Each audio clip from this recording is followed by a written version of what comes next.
আমি এখানে আমার প্রিয় ছাত্রছাত্রীরা উপস্থিত হয়েছে, বড় আনন্দ পেয়েছি।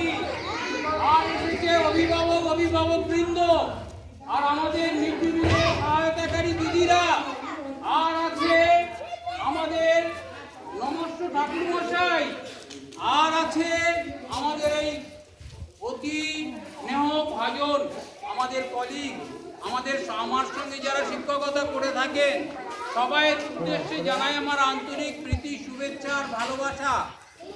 আজ আমরা এখানে সমবেত হয়েছি নেতাজি বীর বিপ্লবী, বীর দেশপ্রেমিক নেতাজি সুভাষচন্দ্র বসুর 128তম জন্ম শতবার্ষিকী পালন করার জন্য। এই শিশুকাল থেকে তোমাদের শিখতে হবে, জানতে হবে নেতাজি কে। নেতাজি তোমাদের মতো ছোটবেলাও এরকম জন্মগ্রহণ করেছিল, কিন্তু তার মধ্যে ছিল দেশপ্রেম, মানুষের ভালো করা। খালি নিজের পেট ভরাবো, টাকা পড়বো, পকেট ভর্তি, এই ধারণা নেতাজির ছিল না। নেতাজির একটাই চিন্তা ভাবনা ছিল, ভারতবাসী কি করে স্বাধীন হয়। যদি নেতাজির সেই চিন্তা ভাবনা না থাকতো, তাহলে তোমার বাবা মা, আমার বাবা মা আর আমি লোকের বাড়ি চাকরগিরি করতাম, আর লালমুখর সব সাহেবরা বলতো এই তাপস জল নিয়ে আয়, কিন্তু তাদেরকে লাথি মেরে আমরা তাড়িয়ে দিয়েছি। আমরা এখন স্বাধীন।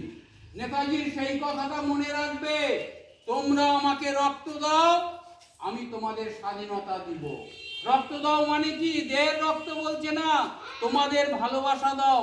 তোমরা দেশের জন্য ঝাঁপিয়ে পড়ো। নেতাজির কথা শুনেছে সবাই, আমাদের দেশ স্বাধীন হয়েছে।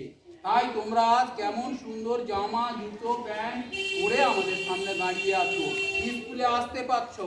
আমরা সবাই হ্যাপি, সেও হ্যাপি, কিন্তু সে কোথায় যে হারিয়ে গেল তার হিসেব আমরা কেউ জানি না। তাই দেখবে সমস্ত মানুষজনের জন্মদিন, মৃত্যুদিন আছে, কিন্তু এই মহান মানুষের যার ছবি তোমরা সামনে দেখছো, আমাদের শত প্রণম্য, তার মৃত্যুদিন আমাদের কাছে নেই, আজও অজানা। তাই আমরা 23শে জানুয়ারি প্রতি বছর নেতাজি জন্মদিবস পালন করে থাকি। তোমরাও বড় হবে, তোমরাও শিখবে, আমরা বুড়ো হয়ে যাব, তোমরা তোমাদের মতো পালন করবে। এইবারে একটা মনের কষ্টের কথা বলি, তোমরাও বলবে, দেখবে যে এত বছর তো হয়ে গেল, নেতাজির মতো একটা ভালো মানুষ এসেছে? আসেনি। তাহলে তোমরা আজকের সংকল্প করো, নিজ মনে জোর আনো, আমরাও নেতাজির মতো ভালো কাজ করব, নেতাজির শূন্য জায়গা পূরণ করার চেষ্টা করব। পূরণ করবে তো? আমার অনেক পাওয়া হয়ে গেছে। এই বলে সবাইকে স্নেহ ভালোবাসা জানিয়ে সবাই ভালো থাকবে, আনন্দ থাকবে। এখন এই মহান দিনে আমাদের মাস্টারমশাই তিনি 2-4 কথা বলবে, তারপরে রাজীব বাবু বলবে। এসব ভাই।